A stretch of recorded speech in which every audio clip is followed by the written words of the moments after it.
Okay, everyone, it's time to get started. My name's Alan Jones. I'm one of the members of the Primo Product Working Group. And I have joining me today Ulrich Leodotler, who is responsible for the network of Austrian libraries, as well as Asaf Klein, who is responsible for UX design at Ex Libris. Today we're going to be talking about JavaScript, and we're going to be giving some simple examples and moving on to greater complexity.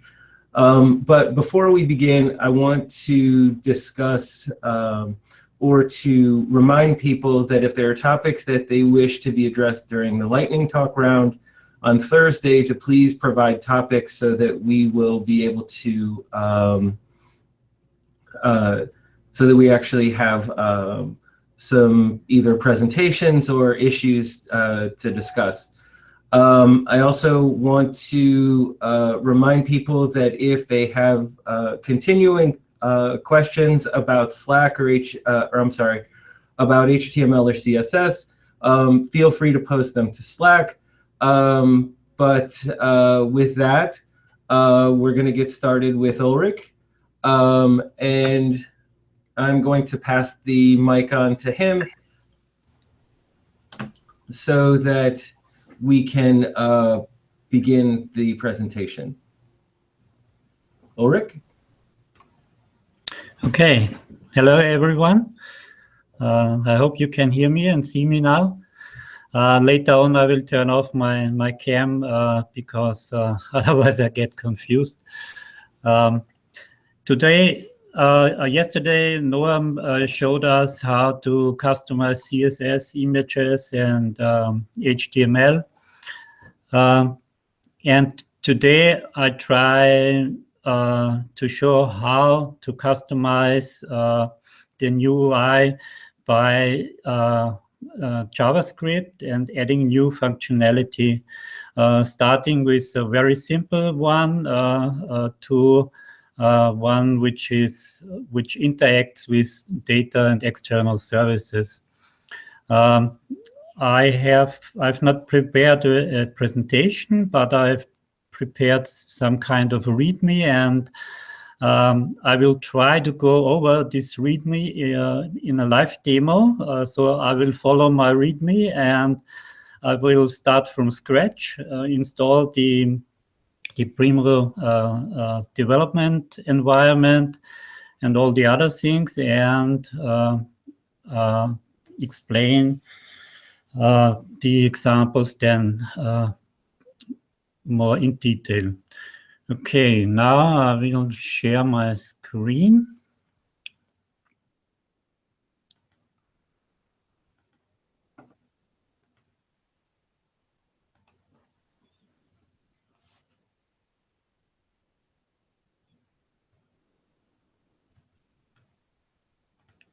Okay, I hope you can see everything. Can you still hear me?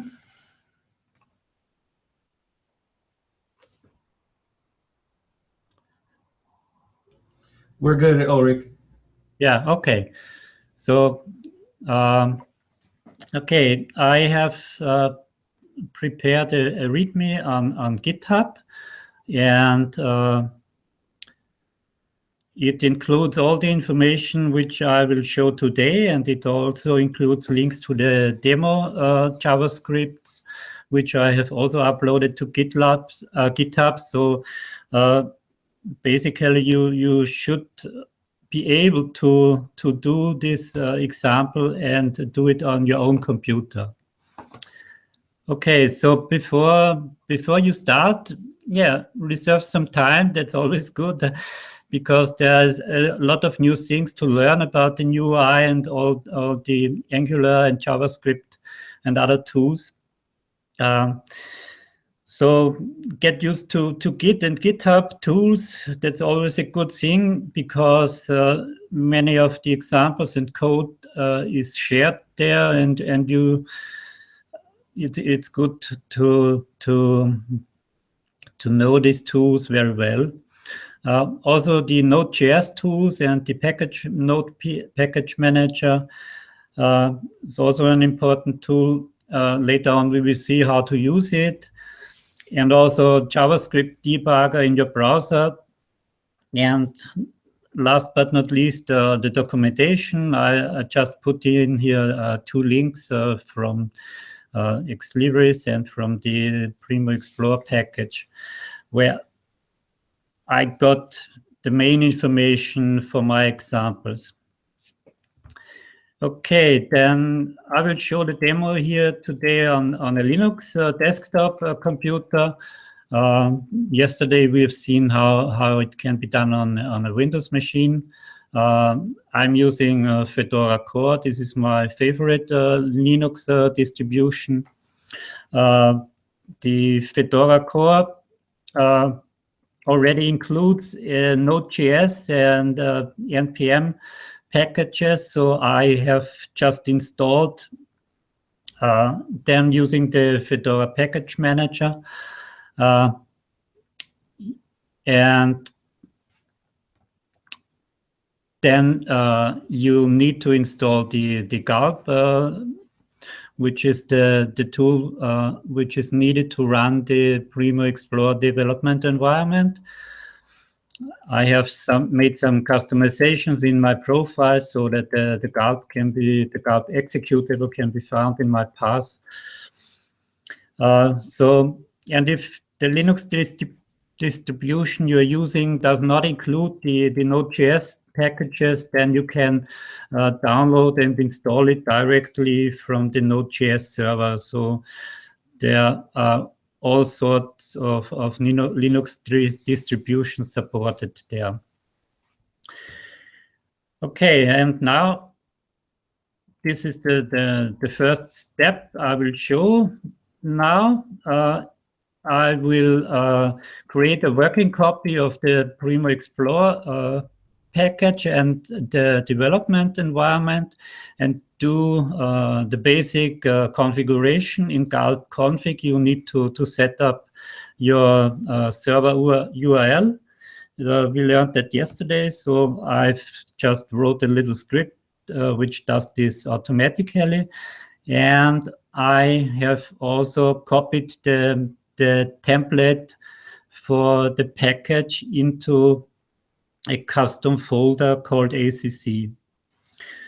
So now let's try to run this on the console.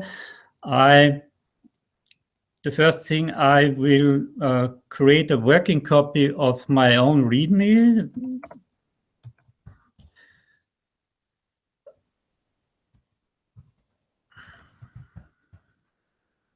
So I hope you can see it. Everything. Now I have the files which are on GitHub, and also the README, which is included there.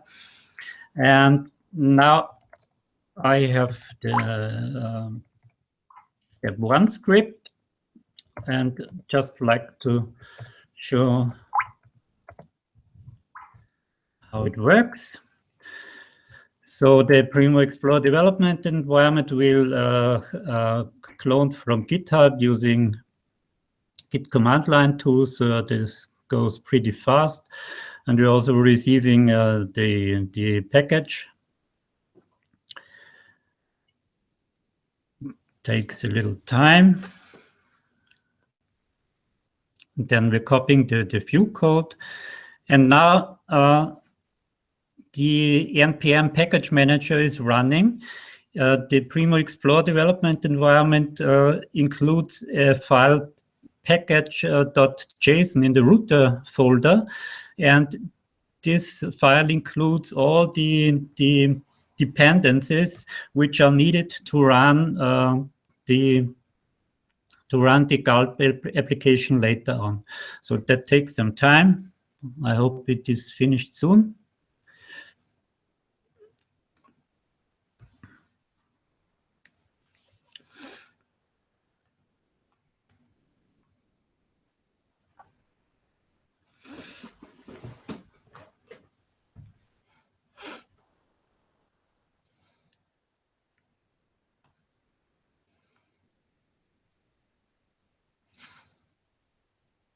Okay, now it's finished. Now let's see what we have here. We have now the two new folders, the primo-explore development environment and the template package.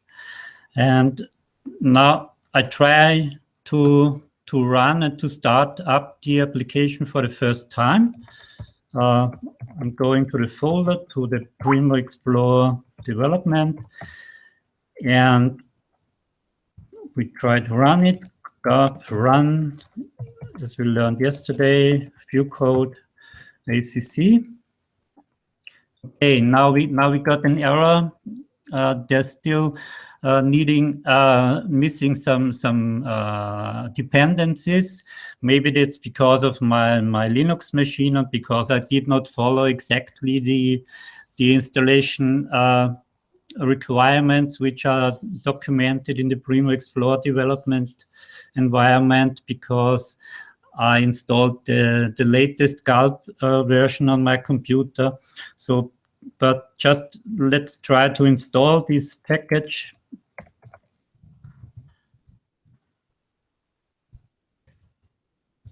It's missing package.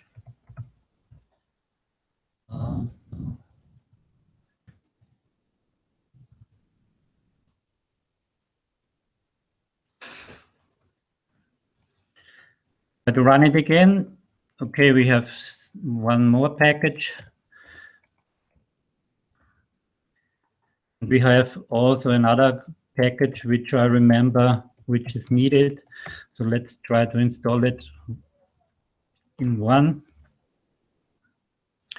Okay, and now we should be ready to start the application. Okay, great. Now it runs. Now we can access it in the browser, the localhost URL, and now it's there. So this is really the basic, the template package without any customizations. Let's try some searches.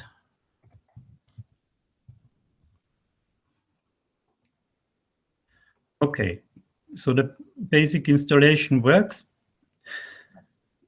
And now let's go back to the presentation. So step one has finished. Here we have also the documentation about the errors and the second run. Now it works. Okay, now I have prepared a second script which does some basic CSS customizations. I have prepared a zip file. So I will not go into this in detail because we have seen it yesterday. Maybe just a few notes about it, but let's look at the script.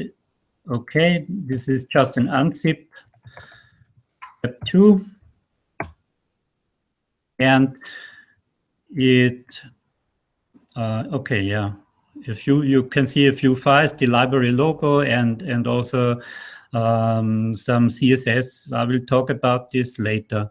Now let's try to see if we reload the application, if something has changed. Yes, we can see there's a logo, but you can see that the colors, they didn't change. So why? Okay, I think we have to restart the Gulp application because if we look into the folder, primo-explore custom ACC CSS, we have now 3 CSS files. We have the custom one. I did not touch this file until now. So this contains the CSS code which is from the template. So it's basically it's empty. But I have the app color CSS. Yesterday, Noam showed us how this is created. I have also done this. And I have also a second CSS where I have made some additional customizations. Now, when we run the Gulp again, let's see what happens with our CSS. Okay, it starts, and here we can see we have a task custom CSS. And this is the task which collects all the CSS and combines them into custom one CSS. Let's check it.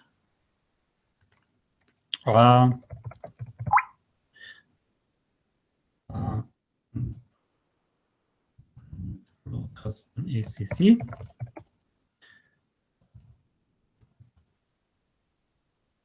Now you see the custom CSS is now bigger. And we have a combination of my custom color CSS and of the app color CSS. Now, let's look at the application, if it has changed. Okay, great. Now it works. And this is the reason why you never should manually edit manually edit the custom one CSS if you have more than one CSS as folder, because the gulp is the application simply combines all the other and concatenates them to custom one CSS. And the same applies to the JavaScript code. We can also look at the JavaScript code. My zip file contained a small JavaScript which is called custom module CSS. This is a special name, so it needs to be this name. And this contains only a snippet to create an instance of Angular for your custom view. And now let's look at the custom JavaScript.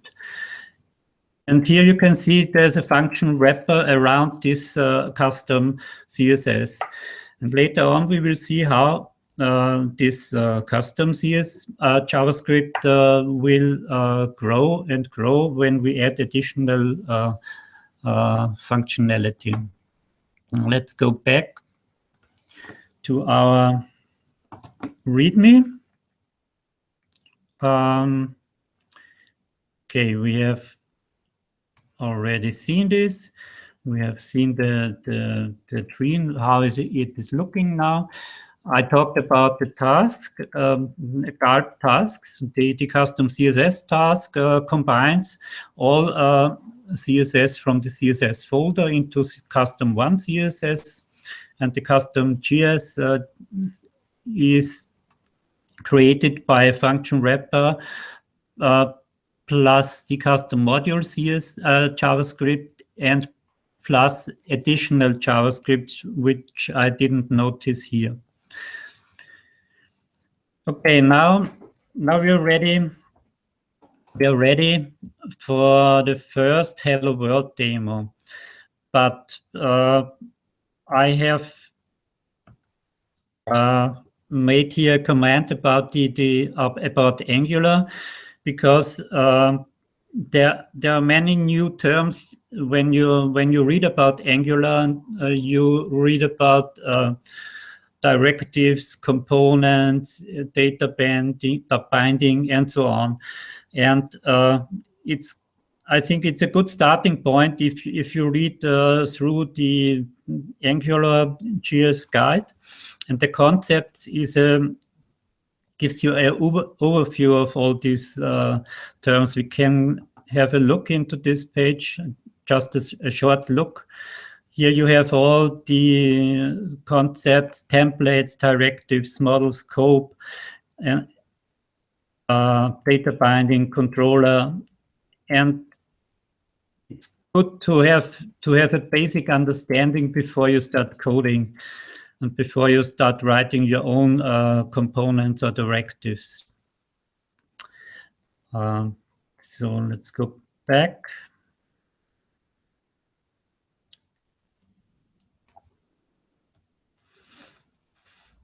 Okay, now we try to add a Hello World component. So what is a component? A component in Angular is just a special kind of directive. Maybe when you read about Angular, you always read about directives.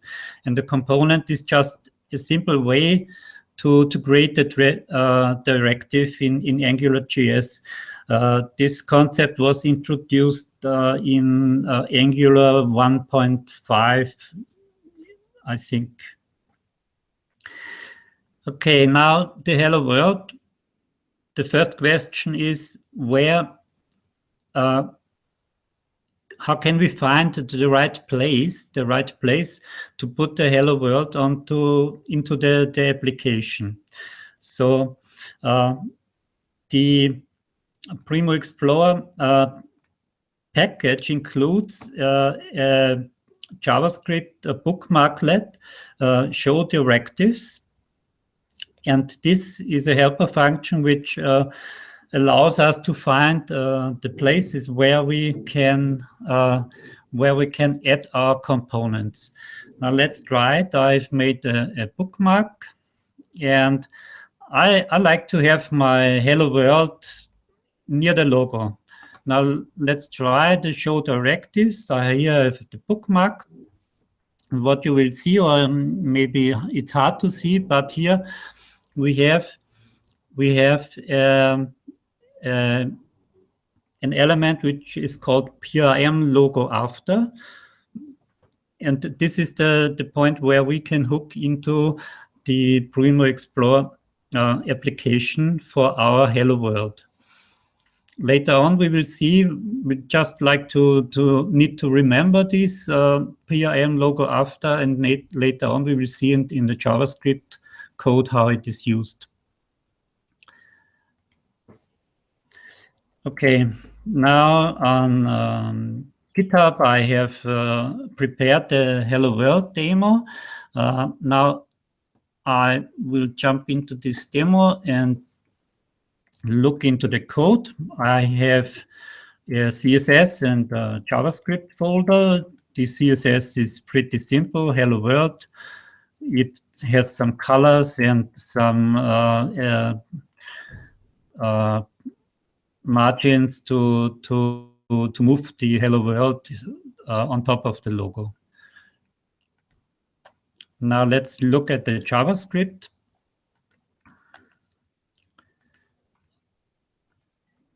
Okay, this is a really simple component, and the component, now we have the PRM logo after, and we see how it has to be used. So the application knows where we like to show our template. And we have the binding information, but this is actually empty because we don't interact with... Hold on, Ulrich. We seem to be having a problem. Okay. Hold on a second.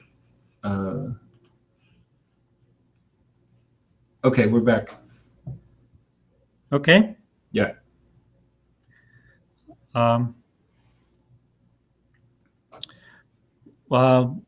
Yeah, it's a very simple component. We have an empty binding, so we don't interact with any data, and we just have a static template which adds a div and hello world. Now let's go back.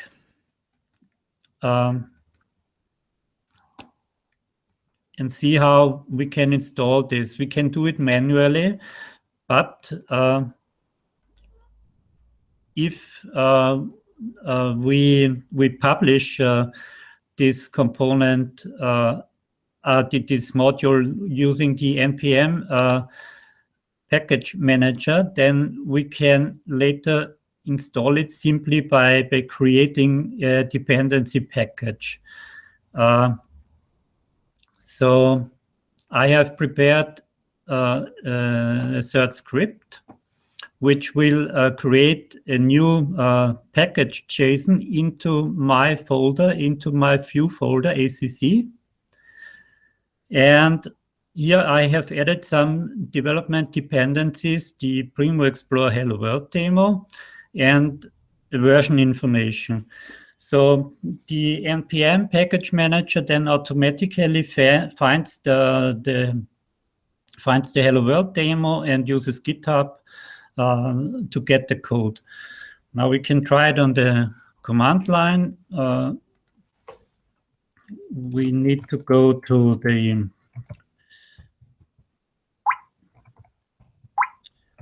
just check the script, okay. We create the package JSON file, and then we change into the directory, into the view directory, and just call npm install there.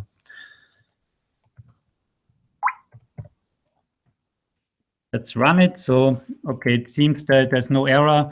It seems it has been installed. Now we can check it again in the primo-explore development environment, primo-explore custom ACC, and now let's see what happens here. Here we have now a new folder, node modules, which includes now our Hello World demo. And what is important here? One important thing that the Gulp application will find my Hello World demo is the prefix path of the package. It will only found if it starts with primo-explore. So you need to have this prefix, and then everything in this directory will be found by the Gulp application and integrated into your package. Now again, I have not terminated the Gulp. It is still running, but it does not automatically find this JavaScript and CSS. So I have to restart it again.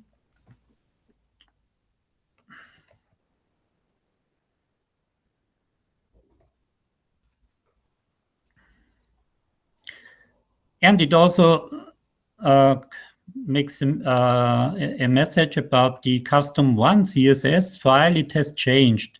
Now let's look at the file, if it contains information about our Hello World.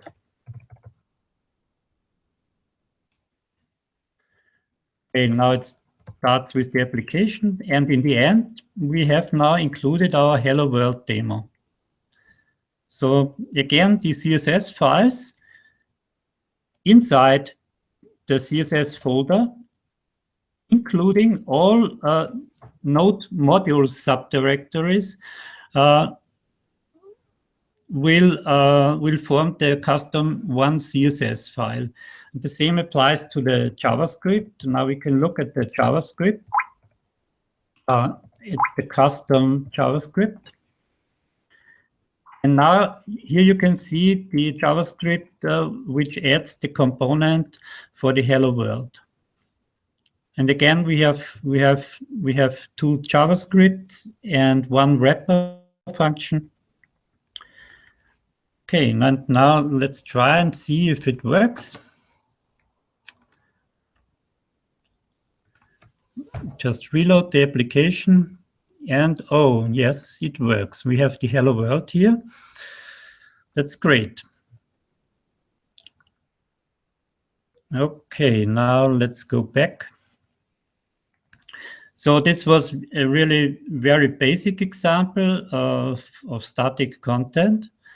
And now I have a second example which interacts with the Angular scope. The Angular scope is something you can imagine. In the old UI, you have session information, which is actually stored in the server. So each user has one session, and the session has many information and data about the user. So it's a current state for your browser session. But in the new UI, this session information is not stored on the server. it is now in your browser, in your JavaScript application.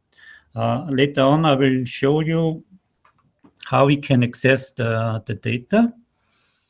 But again,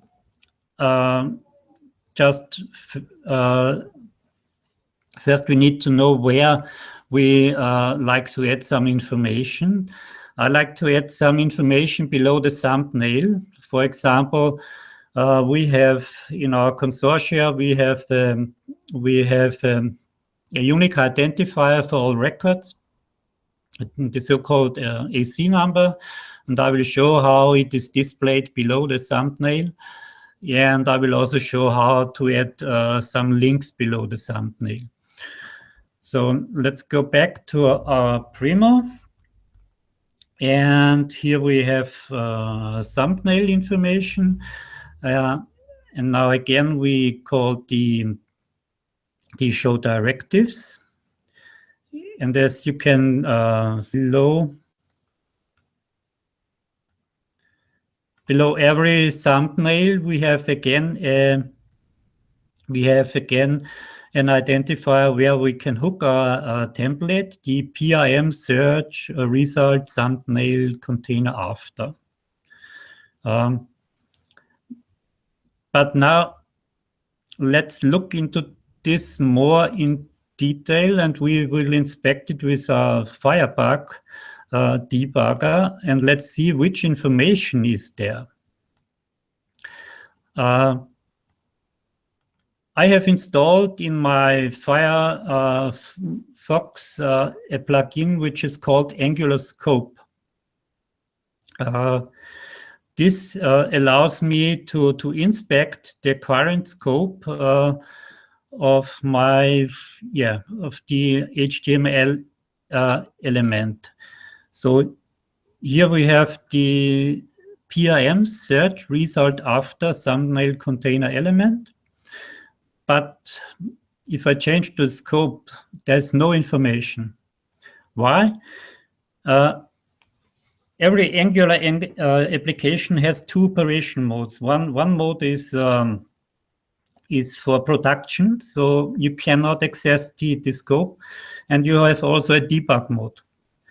And now we need to activate the debug mode. This can be done using the console. Okay, here we have also errors, but we don't care about this. Angular reload with debug info. So this is a very important function you need every time when you like to look into the scope, to see the data of your application. So what happens? Okay, a reload. So the Angular application is reloaded. And now when we switch back to the HTML, now we have information about the Angular scope. So let's look at, for example, here we have the current controller scope, and we have here one item information, and here we have the PNX data in JSON format. And I'm looking now for a specific value in the control section for the additional source record ID. So this is basically the identifier of our consortia, which I would like to show below the thumbnail. Okay, now let's switch back to our README.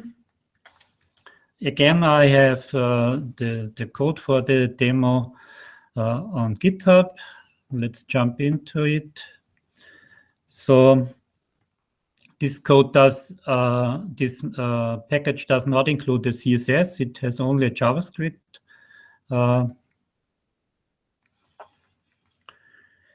And now we have a slightly more complex component, which has also a controller element. So the component itself is simple again, but now here we have a so-called parent controller. So this is the way which allows us to access the controller of the parent object. This is the standard way how we can access the data. Here we have the control element. This is the name of the function which we have defined above. Search result thumbnail container after controller. And again, we have a template. And in the template, you can see we have a magic element $controller. And here we have some variable AC number. And we have also some links here. Now let's look at the controller element.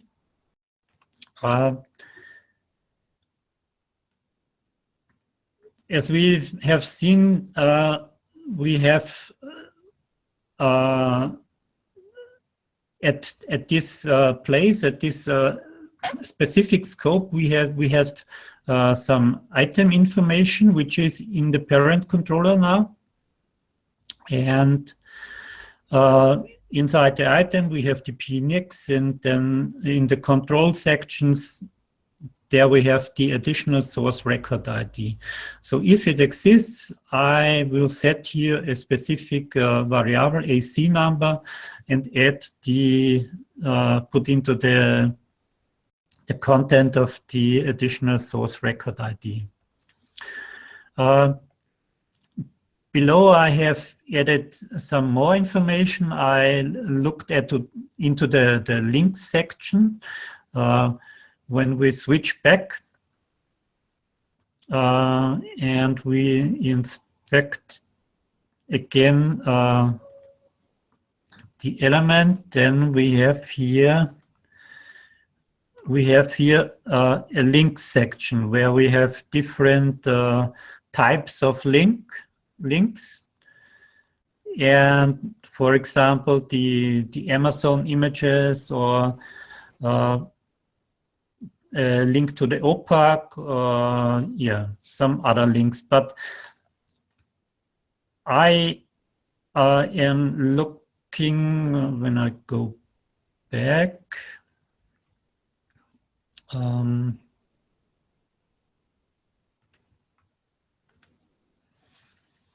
for specific types of link, for link to resource or full text object. So here we have a loop which goes over all the links and filters specific links which have in the label full text or full text in German. And if there's a match, I put them into a thumbnail links array, which will then later displayed in my template. Here we have a repeat for all the links in the thumbnail links array, and they will just display it one after the other. Okay, now let's get back to the README.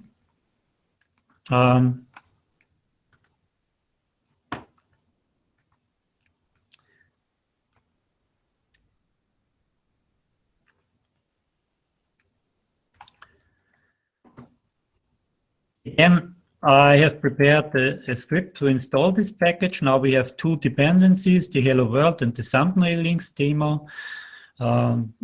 Just go to the Hackathon directory, look into the step 3, step 4. Okay. Okay, now the primo-explore thumbnail links demo has been installed. The Hello World has already been installed, so there's no need for NPM to install it again because the version did not change. And again, we need to restart the gulp.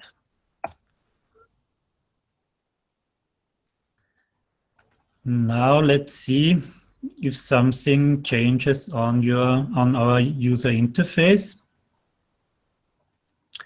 And now you can see we have here AC numbers below the thumbnail icon.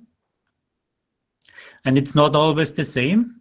So even we have one single controller, the scope is really specific to the item, to the specific result here.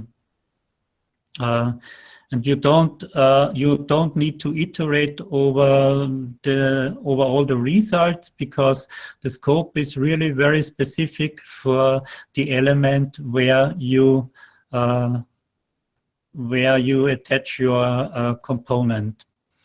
Now let's see if we have some more information. For example, here we have also some links, which is Inhaltsverzeichnis, table of content link, or here we have full text object. Okay, now I have prepared a slightly more complex example. I try to integrate a Google Book preview button, but not into the brief results. I like to have it in the full view. Let's go to one of the examples, open the full view. Here we have some services. We have details about the current result. We have a link section and additional services. And now I like to have, for example, my Google Books information, but only if there is a Google Books preview available. I like to have it here below the additional services. Again, we can check with our show directives the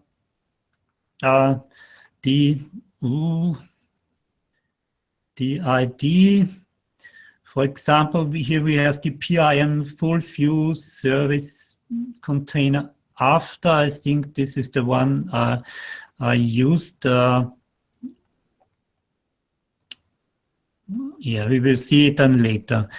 And here we also see there is some ISBN number. So, and because we also have a cover image, so it's very likely that this book will also have a preview mode in Google Books. Now let's look at the demo. Again, it is on GitHub. I have JavaScript and some Google Book preview. So the first thing is, let's look first at the PIM full view after. This is the exact selector which I used for this component. And my controller function, the template is now a little bit more complex because it includes an image and Google Books preview URL.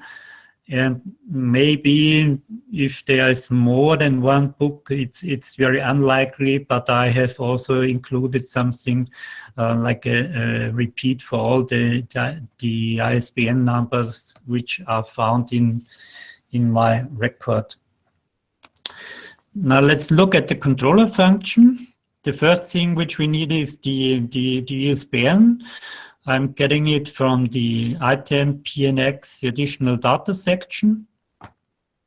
And here I've set up some defaults, and I also get the language information from the URL. I will use this later on to use English or German Google Books button. And now here we have a new functionality, so-called onInit function. This is a specific function which is, it is described here. It is so something you can think about like a function which is called only once when the data is ready.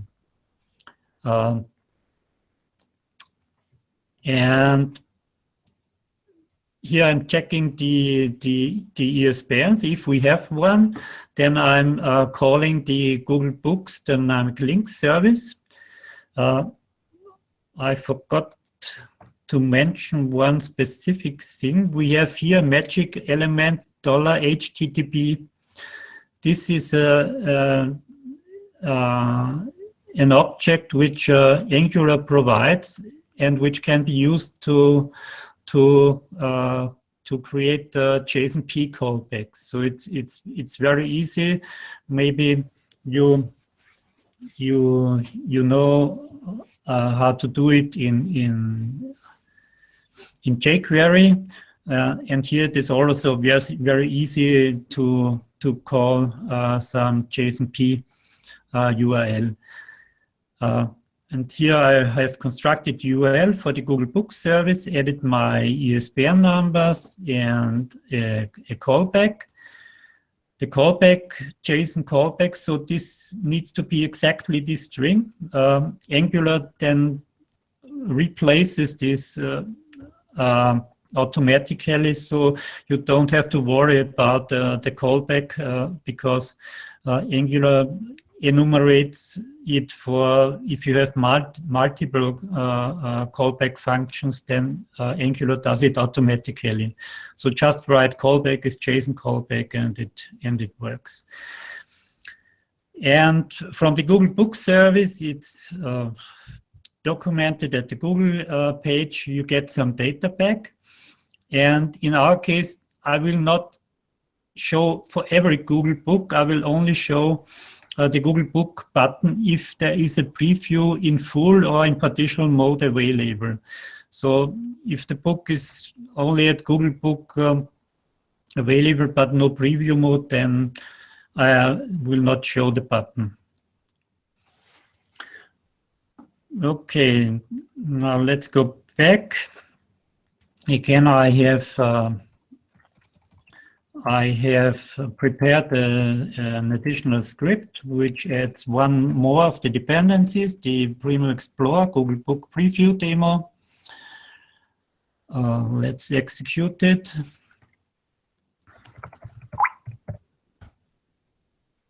Google Books is installed. And again, let's restart the Guard application. And now we need to reload this page again.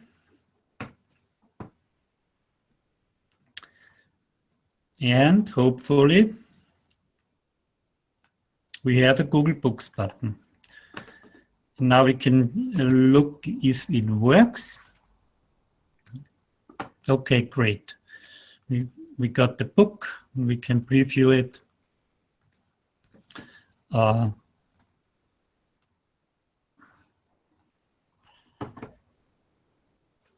Okay, now I am more or less at the end of my demo today. I have just one final step.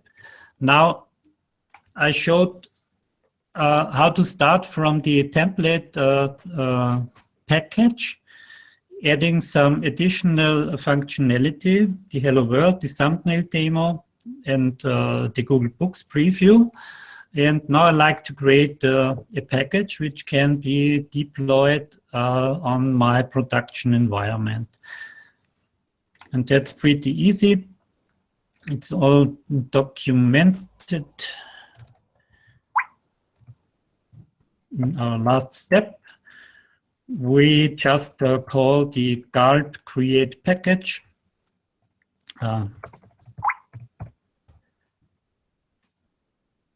This is an interactive package creator. We have just one view, so just type in the number of the ACC view. And now we have created a package. Now let's look into the content.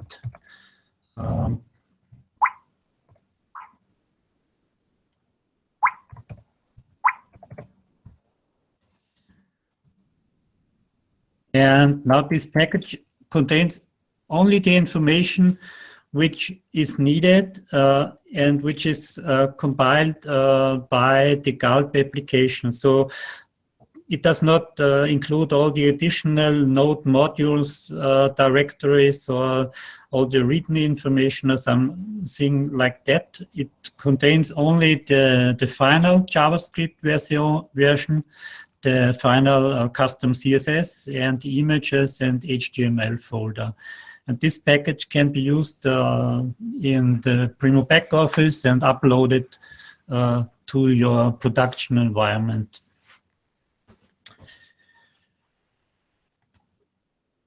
Okay, now I did not look at the time. How many?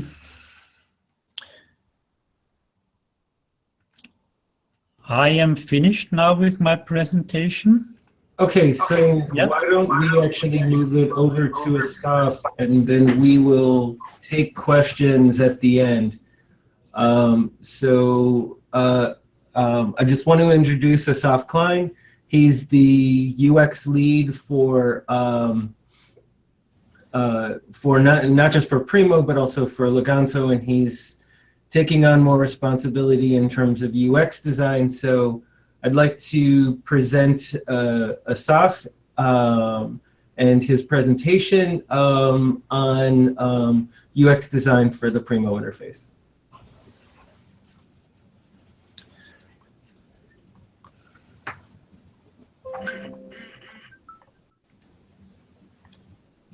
Hello, everyone. I hope I can be heard. I'm assuming I am.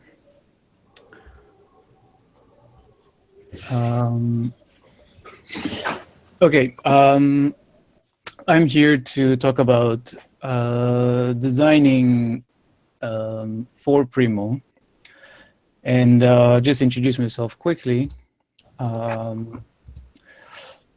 My name is Asaf Agranat, and I am a front-end designer, and I am the UX lead in Exlibris, and I've been working on a couple of products in Exlibris, and I spend most of my time on Primo.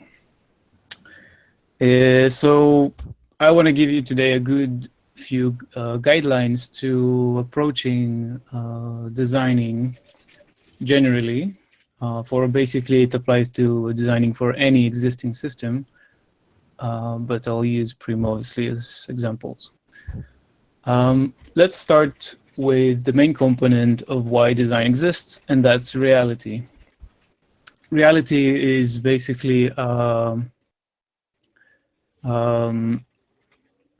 brings us a lot of challenges and a lot of problems that we need to solve, and this is what design is for. And usually when we have the design task, we have a few issues, and as developers you'll have probably a few factors, like you want the freedom to be able to develop without being dependent on a designer. That's a reality. It's like an everyday thing. You want to make feasible working design despite not having a designer with you. And you obviously don't have the time to learn all the UX tools and methods and everything out there. You probably hardly have enough time to learn things with your own domain.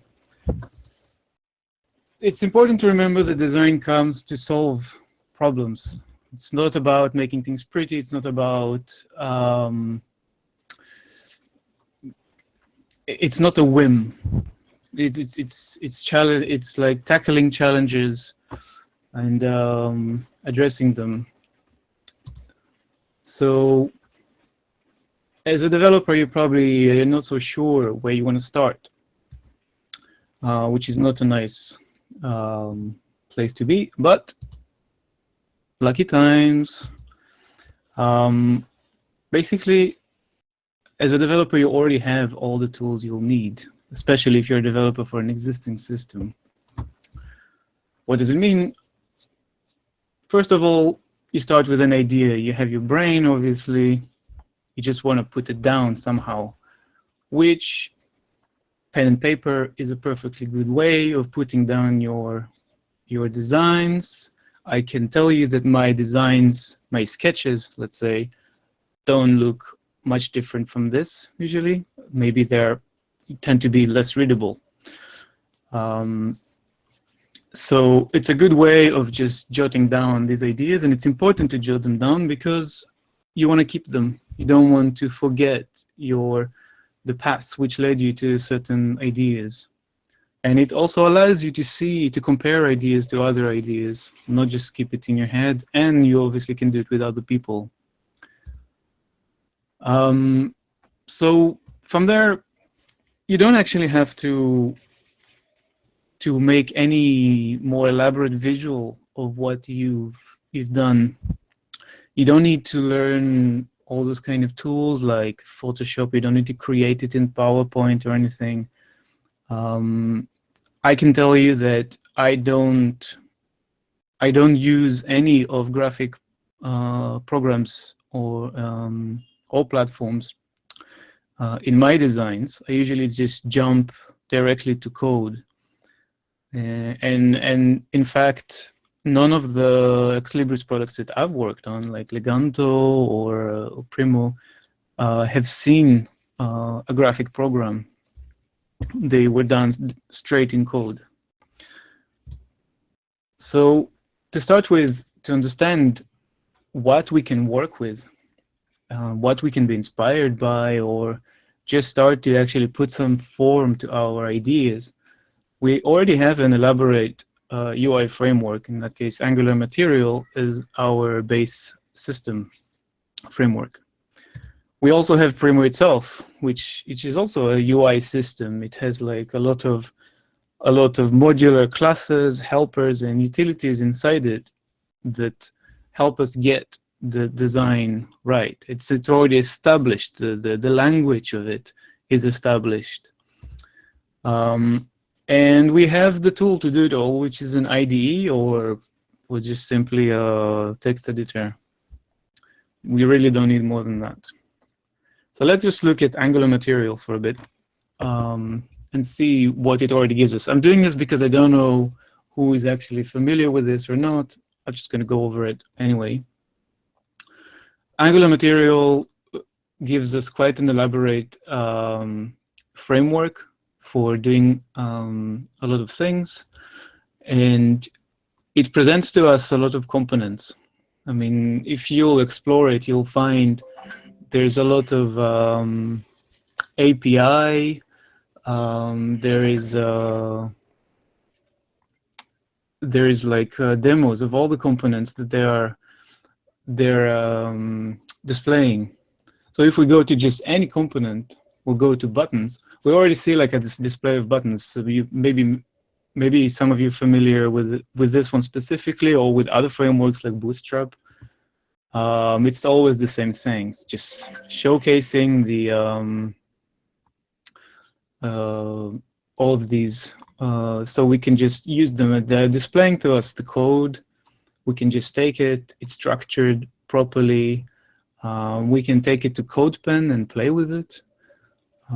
We don't need to think those things to invent them. They are there, and they're a very good starting point. Now, the way that we implemented them in Primo means that like we've already styled them to fit Primo. So even if you take code from here, the way that the button is structured here, and you'll put it in Primo, it will already inherit the styling from Primo.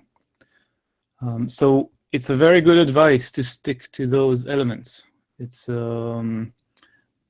that's bare bones. So there's like buttons, or if you want to have dialogues, or everything is just here, and it's a ongoing, growing framework that we chose to work with it because it integrates seamlessly with Angular, and it just implements things on mostly on the simple side, which is nice. And even if it's complicated, within time they change it to simpler components. So Primo's inherent design, it means that like what we are seeing in Primo are actually a lot of Angular material components, and obviously a lot of bespoke design that we did. But the structure of things is quite similar to Angular material. And once you actually inspect Primo's design, you'll see that a lot of the things are already established in the way that like certain titles are made, and if you just look at any section, just the way that the structure of this internally, if you look at the code of it, then you can just see the structure of it, and you can see the component structure, and you can see the classes that we give to certain tags, and it's good to learn this, because basically what we get is we get to inherit the system styling. So that exists for us to use. And it's good to leverage that. So if we want to get to the task, what does it mean, a good UI design? How do we move on into something? A good UI design is basically optimized to completing tasks. We assume we are developing web apps or websites that are actually serving a certain purpose, and usually it's to get tasks done. And if we can design something that get the tasks done quickly, we're already well ahead. It needs to be performative. Why does it need to be performative? Because we have a lot of considerations around, from cross-browser compatibility, from being responsive, from like low-spec devices, accessibility. We don't want bottlenecks, because even if in our dev environment we don't feel them, we will get feedback, negative feedback at some point, and we will have to deal with it. If from the get-go we are planning for performance, meaning that we're actually checking it at every time, and not taking into, not just accepting that because we're just adding code, so the application is becoming slower with time, that's not a good thesis to go with. It needs to be performant all the time, and it's part of the design. It's not part of the development, it's not part of anything, it's the design. So what does it mean to be performative in design? It means that like you need to actually have a good knowledge of CSS. Good knowledge of CSS means that you will not make mistakes that tax the browser heavily. For example, you can use animations in many, many ways, in either transitions or keyframes or all kinds of animations in CSS. But there are very few properties of CSS that the browser can actually do with minimum effort. Most CSS properties that the browser is animating or transiting will require a lot of layout calculation, and it will peak the CPU and will prevent us from actually executing scripts in the background and all kind of other processes. And we will feel that. Our frame rate of the website will drop. I will not go into frame rate if people don't know this here. And what we will get is a jittery, janky UI, and the users will feel we are having a mediocre product here. So, and if we don't know CSS well, don't get too inspired and don't have high aspirations for animation and stuff. Keep it always simple. Responsive, that we all know, it's devices. It means being able to accommodate for touch on touch devices. It's like screens of all kinds of sizes, and it's not just the screens. It also means that we have content. Content responds to the size it is placed in. So it doesn't have to necessarily be a small device to make certain content change its way through the design. It could be that, like, we have one element that has a lot of text, and we have another mode of that element with a picture on the side. That element needs to respond to the option that it has a picture on the side. It needs to respond. They have a kind of, they respond to each other. Accessible, this is a very important issue that should be always planned at the early stages, and not left to the end. I think this is like 90+% of the times it is left to the end, and there's always later time that we need to spend a lot of time afterwards on tweaking our systems to be accessible. I'll touch accessibility a bit later. And it needs to be enjoyable. An enjoyable interface can be enjoyable in many ways, but if there is a value of joy and enjoyment, it's a good UI. So what does performative UI mean? And I touched it before, but how do we do it? We start with bare bones data. The way that I do a lot of my designs is that first I generate data, whether it's mock data or real data, but I use data. I don't just put a couple of words and then start designing around it. I actually first see what is the data that I'm trying to deal with. What is my matter? Because the data has a lot to tell about how it needs to be designed, how it wants to be designed. So once you put it there, you know how much it is, and you'll also might be surprised what the browser already gives you when you put it there. So if you just take a simple structure and you put the data into the browser, you already see a certain structure. You can put like simple HTML tags around it, and you'll be even more surprised. The browser actually does it already. And if you don't touch it, by default, everything is responsive. Browsers are responsive as long as you don't touch the native tags. And there is inheritance. If you develop a new feature to put it somewhere in the full view, for example, of Primo, and you use certain tags, like an H3 tag and then a P tag, they will automatically inherit what's in Primo already. So you get it already out of the box. Start with those things. You might actually find that you've done half of the job, even if not more, by just putting in there.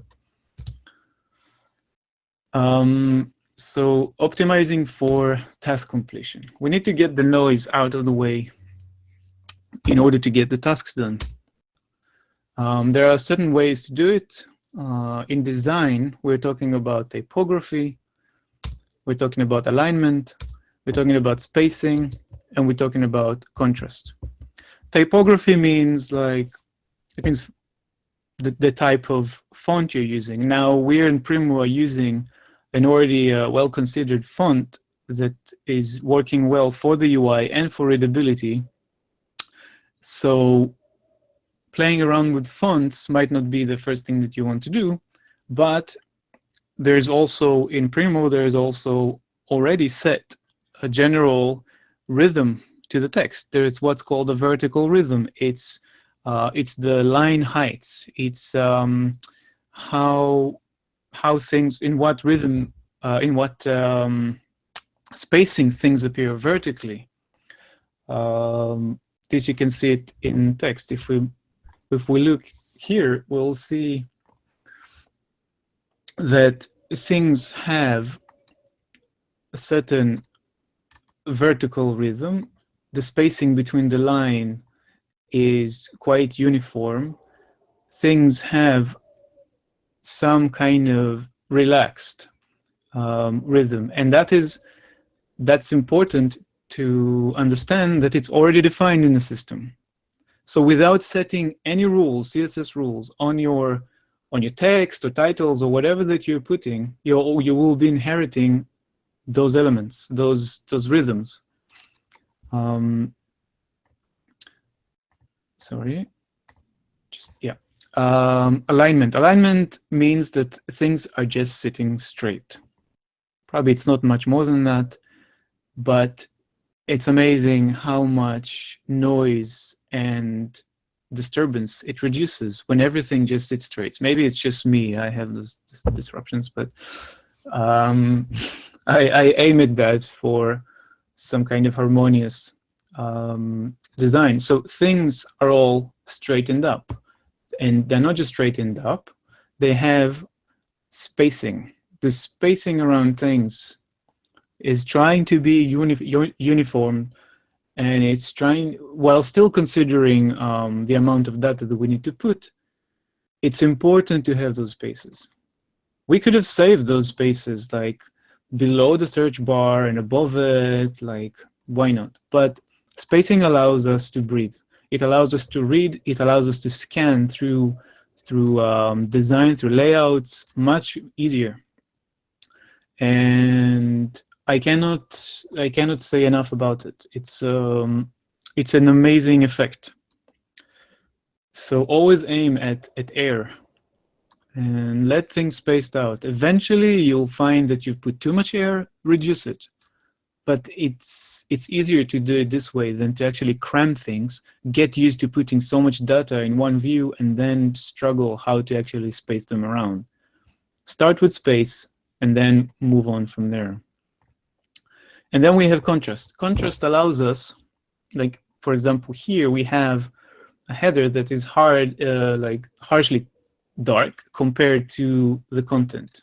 It separates, which it creates for us an effect that when we are focusing on this area, this is out of our view. They're not competing with each other. At the same time, we have similar shades between the background here and the main content here.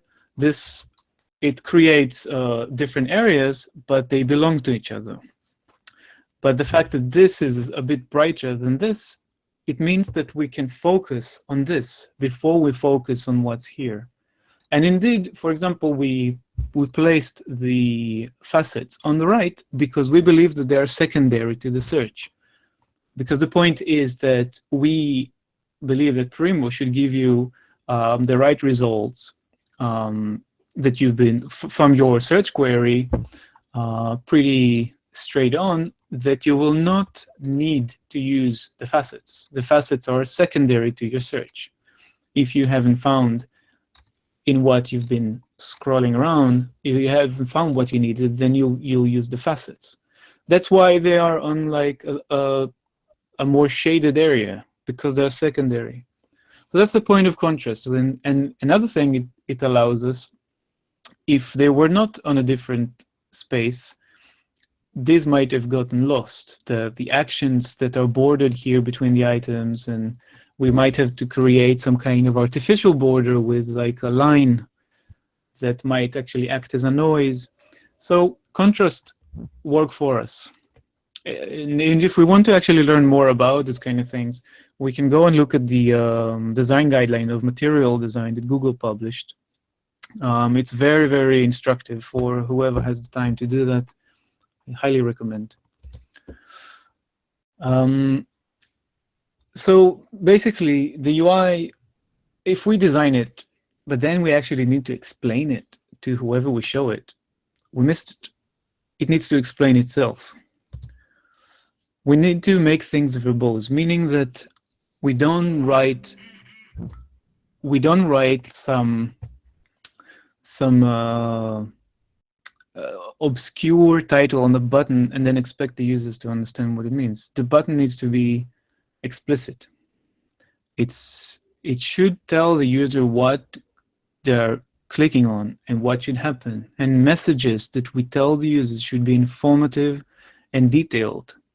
There's no reason to save that. There's no reason to think that, oh yeah, I know it because I'm a developer, I know what it means.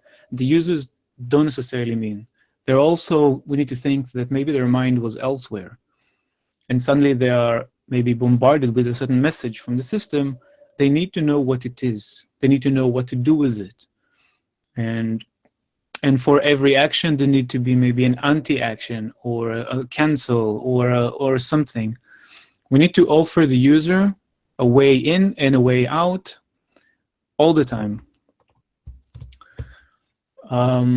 We shouldn't hide all kind of important function or even not important function behind all kind of symbols or, again, obscure wording. We shouldn't assume that the user knows what the icon means. Sometimes we don't have a choice because we need to save. We need to save space. We need to save like screen property. It's a secondary action. It's not primary. All kind of considerations. But we shouldn't come up with some kind of a weird icon and then hide a function behind it, and then only in a tooltip we kind of tell the user what it does. We should use icons only when it's a very clear language that's been established around the web. Something for, we know what a user icon looks like mostly. We know what, by now, we know what a hamburger is or 3 dots. These are established symbols and it's fine to use them. But even with the famous hamburger, the UX surveys and research show that like when they put the word menu or the word menu next to a hamburger icon, people interact with it more than just with the hamburger icon. So we need to be clear about what we're showing. Then we need to take this design and we need to show it to people. It's probably the most important thing that we can do. Sorry. And we need to do it all the time, and we shouldn't resent them for not understanding it. And I know I have, and I really don't like that side in me. It's important, especially if we don't have experience in it. So we need to avoid clutter. It creates mental overload. And we've seen, I'm sure we've all seen like UIs that are cluttered with buttons and menus and things that are open and panels and everything. Usually it's professional applications that tend to be like this. There is no need that in single task UIs, we should use those kind of things.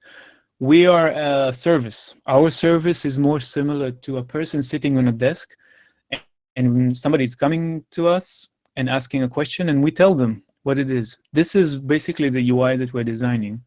It's not that like somebody comes to us and then we let that person sit in our chair and then deal with the whole library system. So we need to guide them. We need to not bombard them with options and clutter. So we can save them clicks. We can save them the need for clicks. Because if it's something that they want or need to do, they want to be able to do it. So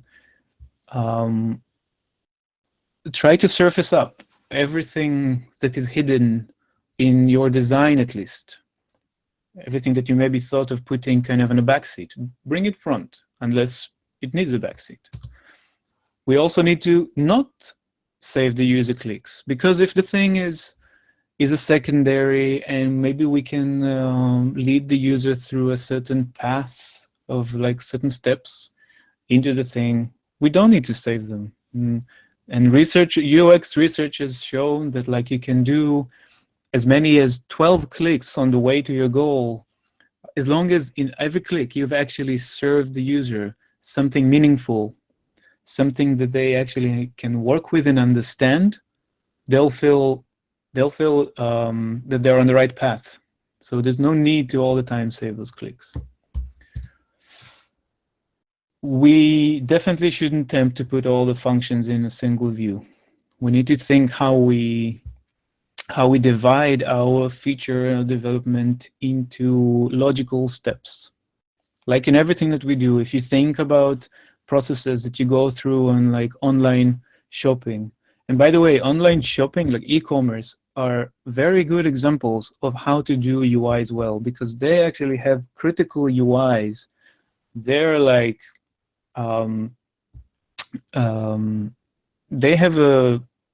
they measure their success and money based on user satisfaction. Websites like Amazon are shaving as much as 100 milliseconds with big efforts, because it's shown that it's actually 100 milliseconds cost them 1% in site abandonship. That's a lot. So look at them and understand how they do things, how they divide things logically. It makes a lot of sense, even for something like searching for information like in a library. So yeah, divide it into steps if we can. It doesn't need to be steps like in a wizard. It can simply be the fact that there is like some kind of button that opens a menu, it's a step. But if there's a critical action in it, we don't need to put it in that step. So responsive UI is here for good, I guess. And we always need to consider it. Responsive UI simply means that we have different aspects of the way that we interact with our page layout, product, feature, and they need to be addressed in as many of these situations as possible. So we all know a desktop figure for our design, but then we also need to consider a smaller view, which perhaps be a tablet, and we need to consider maybe a handheld view. And in order to address these, we have a few tools, but the most immediate ones are the dev tools that we have in all current browsers. I'll switch to one just for a second. You probably know all these, but for example, Chrome have the dev tools here. And the moment that you toggle it on, you have a lot of options available to you. You can decide to choose from templates of specific devices, and you can turn on rulers, media queries, aspect ratio, like pixel ratio. We can throttle the network to see how our design loads on slower networks. Like, for example, I can test here for like 2G network. These are great tools. They're not the definitive thing to do like responsive design, but they're definitely on your workflow and on your environment. This is a great way of having it. And we need to test on actual devices. Always. It's very important. And not just your device, and not just strong devices. It's I cannot stress this enough. This is always showing us something that we did not expect. Same resolution, same platform, supposedly same browser, will get different results on different devices. So try to do it on as many devices as you can, because eventually roughly 50% of your of the usage of this feature. Of course, depends on which feature it is. It's going to be done on mobile. Accessible UI. This is a hot topic for us, at least in Xlibris, and we are highly concerned with it. Accessibility first. I mean, if we in the past few, I don't know, 5 to 8 years, we designers kept hearing the responsive first slogan because it was the rise of devices, and we just had to design for devices. The general notion was you design for handheld devices first, and then you scale up from there. Accessibility first means the same, but we design for accessibility needs first. It means that, like, we addressed keyboard navigation on our first designs. We think about it. We think about the flow of how a user who uses the keyboard goes from one element to another. How do they open menus? How do they enter tabbed panels? How do they open dialogues? How do they close them? These are definitely not obvious ones.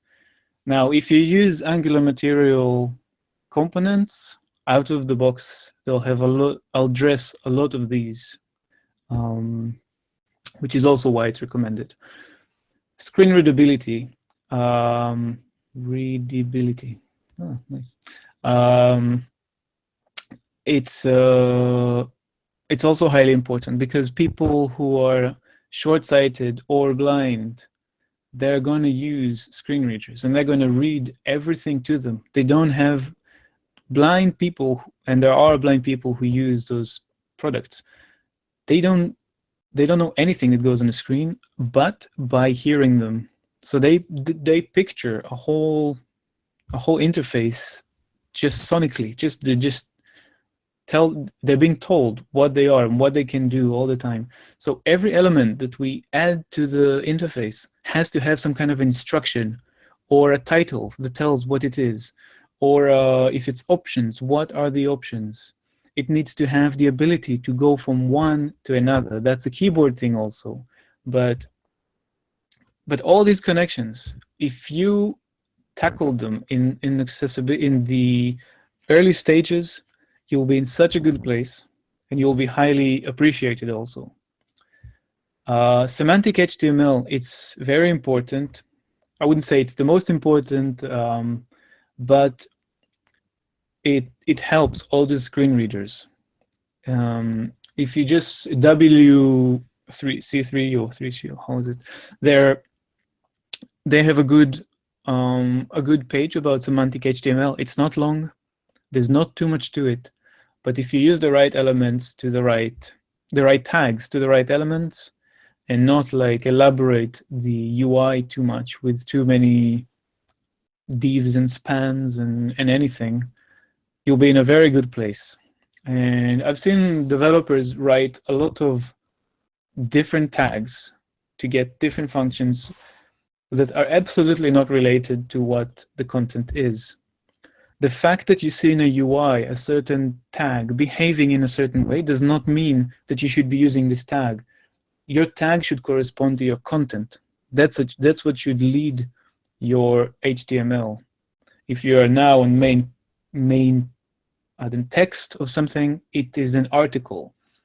All the headings, H2, H3, there should be used well and in a consecutive order to present the titles, and so on. And if you have a nav bar, it can have a nav tag.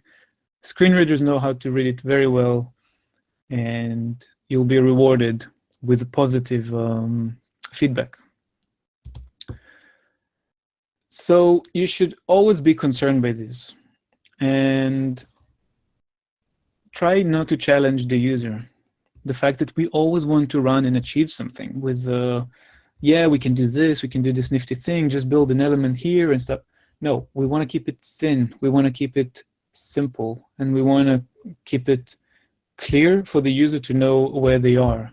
What we see is only part of the picture. We need to also hear it and touch it with the keyboard. So we need to find a way to test those.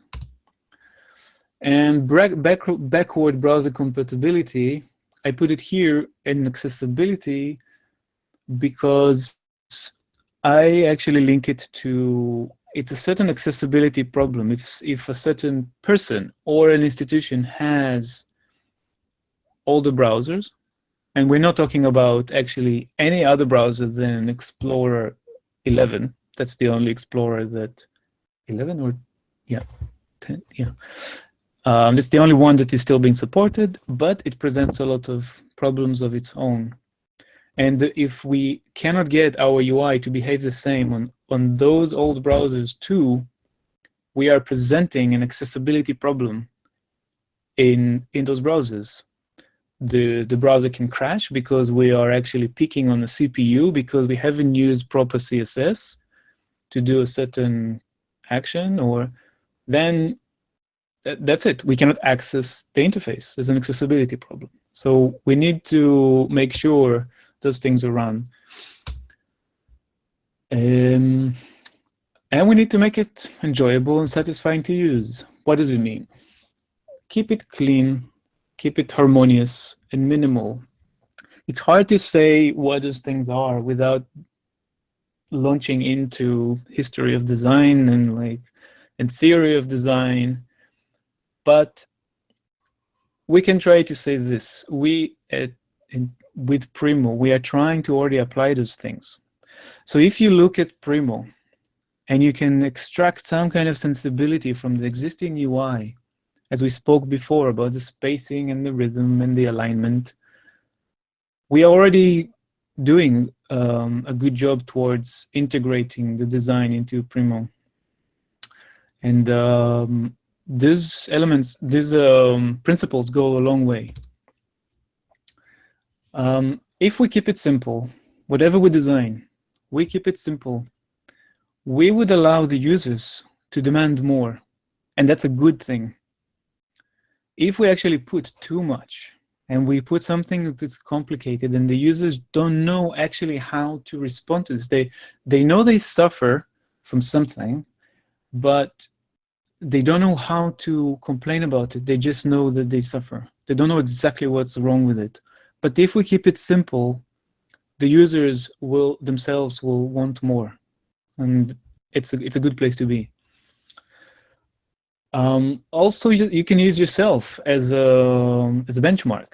If after a couple of days you've had your design and you're developing it, and obviously you're running it again and again and again, all those refreshes in the browser, if you are fed up already with this, check your design. Maybe actually something is wrong there. Maybe something is not harmonious, not minimal, not simple.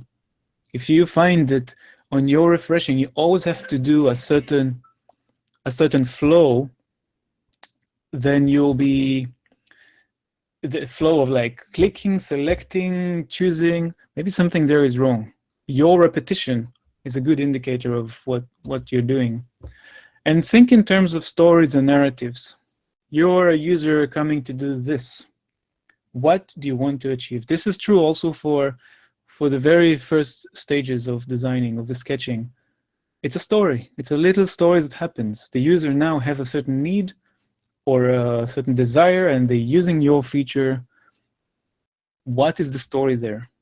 And if you always have the story, you'll know when you're actually deviating from the story, and you'll go back to it.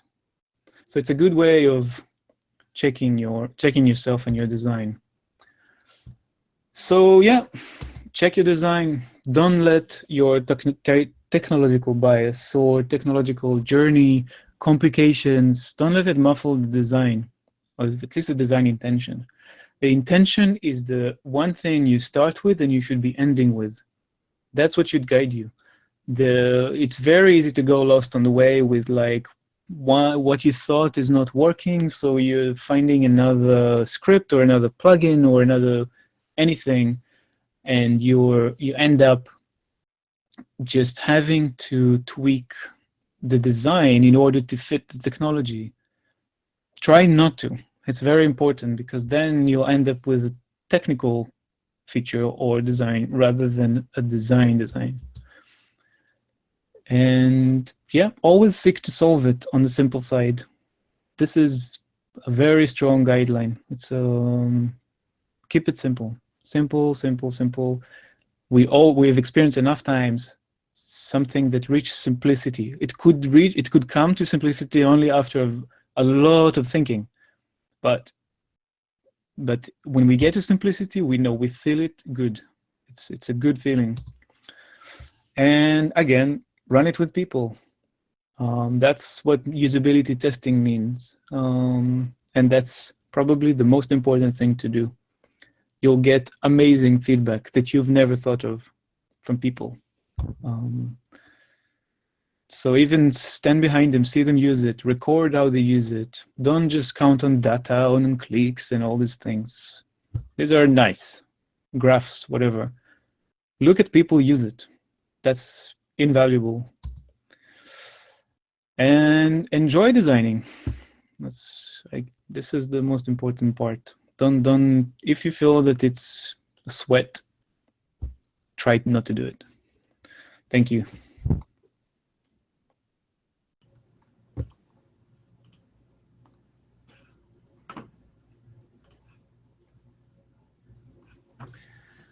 So we'll be taking questions in Slack. I want to thank both Asaf and Ulrich for presenting today.